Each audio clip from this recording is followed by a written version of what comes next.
Alright guys, got the Fat Moto out. I've had a lot of questions about this motor. It's a 5 horsepower Storm Force engine. It was sold by Surplus Center, and these motors out the door with shipping and everything were 78 bucks. People bought them and they must have bought them out or something because they don't sell this motor anymore. And now they're trying to sell them on eBay for like $535, and I mean the prices are all over the place. If this is a really good motor, if you can find one that's like the price of a 212, it's a good motor to get. It's not it's not a $300 or $400 ridiculous number, $500 I saw.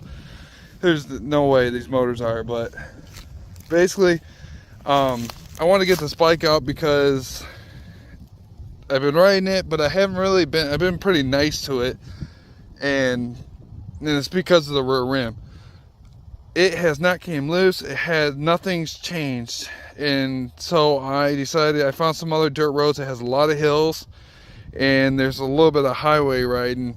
So I wanted to take it down that and see what happens, and we'll see how it all lays out in there. I did change the air breather, so now it actually curves out behind your leg, so it's not even in your way anymore. I changed the neck off one of my BMX bikes. It's shorter, so it brought the handlebars closer to the seat. And then with the pit bike handlebars, this thing, you're actually kind of sitting up now, and it's actually comfortable, especially when you have that seat on there. But yeah, I want to take it down because the other issue I was having, which I think I figured it out,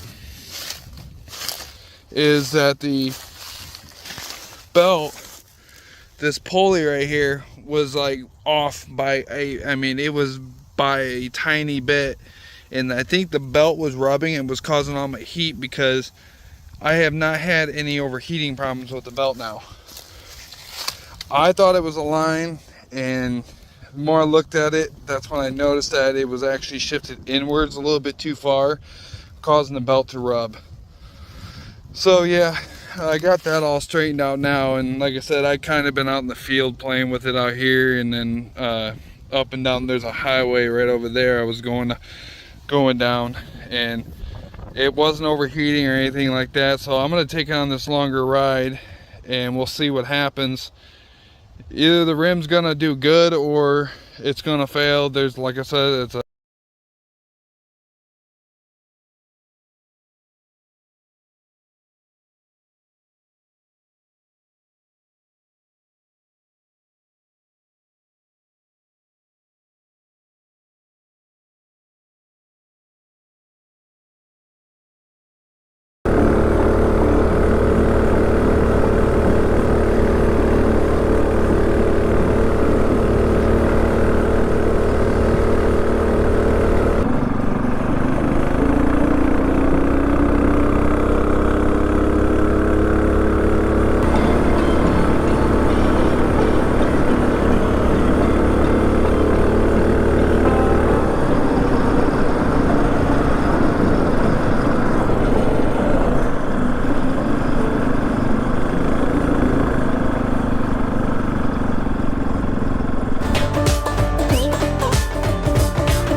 So yeah, that was a really good shakedown ride for this thing. It's been a while since I've just gone down the highway, just holding it wide open.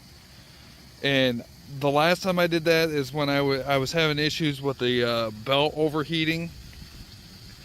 The belt's cold to the touch just from doing all that, and the bearings in that rear wheel, what I did from what that guy did, that rear rim is perfect, because I could, if it was gonna go bad, it was gonna go bad on this ride here, because doing them hills and then just holding it wide open for that long of a distance.